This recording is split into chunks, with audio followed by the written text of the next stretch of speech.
Hello there, YouTube. Now, I'm well aware that most of my audience by default will be American, and this is going to piss off a lot of Americans. But today we're talking about constitutions, particularly the Americans' constitution, because they seem to worship it, and I do not use that term lightly. It's getting ridiculous when left, right, in between, whatever, the first word of complaint that comes out about anything you don't like is unconstitutional. Well, I come from a country, Britain, that doesn't have a constitution. Does Magna Carta mean nothing to you? Did she die in vain? Brave Hungarian peasant girl who forced King John to sign the pledge at Runnymede and closed the boozers at 10:30. Well, Tony Hancock there does have a point. We do have the Magna Carta, which is not really a constitution as such, but it is the first example of rule of law being... It's not the first example of modern Western democracy at all. There is no mention of giving any power to common people. The only thing that it really started to establish was right to a fair trial, which is about it. There's nothing else in there about anything of significance, because it was just a treaty to end a protracted civil war between King John and his lords. It's not a constitution, and it is occasionally lauded as something that it isn't, which is annoying, but it's not nearly as annoying as how the Americans seem to go, "Ooh, constitution this, constitution that." Really, in my opinion, the problem with American politics isn't so much that they're breaking constitution. It's more that a typical sort of meeting of Congress or the Senate will look something like this. Of the Roman Senate, hear me. Shall we continue to build palace after palace for the rich? Or shall we aspire to a more noble purpose and build decent housing for the poor? How does the Senate vote? Fuck the poor! Good. Yeah, I think that just about sums it up. Your problem over there isn't adhering to some 18th century bill of law that, well, frankly, look at the 18th century. It was a time where you could get hanged for pickpocketing a shilling, or stealing from a rabbit warren, or impersonating a Chelsea pensioner. Yeah, seriously, I've got a whole book on that. But yeah, it's very strange to me that you hold these standards as completely... You look at the people who wrote them. They were all... Well, most of them were slave owners. And contrary to what most American schools teach, the real reason behind the Boston Tea Party that started the whole thing up wasn't us raising taxes. No, it was us lowering taxes. We lowered the tax on tea following demands from various colonial authorities because they had a smuggling problem. The idea was that they would bankrupt the smugglers. Unfortunately, the smugglers were also some very important people who could raise a mob very quickly. And these smugglers raised the mob and had them chuck all the tea over the side of the ship to protect their monopoly, their illegal monopoly.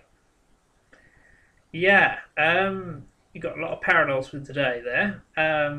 It's really not a question of adhering to those rules. I find the very concept of a immutable constitution ridiculous. I mean, this may just be because I'm from a country without one, but this is humanity. Morals, society, everything changes. What's acceptable now may not be acceptable in the future, and vice versa. It's it's a constantly fluid system, and you can't just say, "Oh, the founding fathers wouldn't want this. The founding fathers wouldn't want." You can't go back in time and talk to them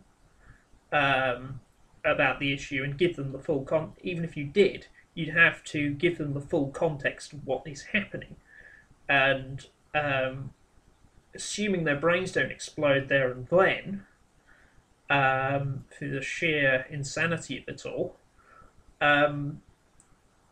you may have a very different answer to what you're expecting. I mean, after all, those on the American right who want to basically establish religion, trust me, you don't want to do that. We've got a Church of England. I'm a member of that Church of England, funnily enough. But when it was, well, it is still established technically, but most people ignore that it is established. Although we now have a ridiculous thing where a normally either agnostic or atheist prime minister has to select all the bishops, has to give the final clear on all the bishops, which is ludicrous. He doesn't know the first thing about theology. He's a politician.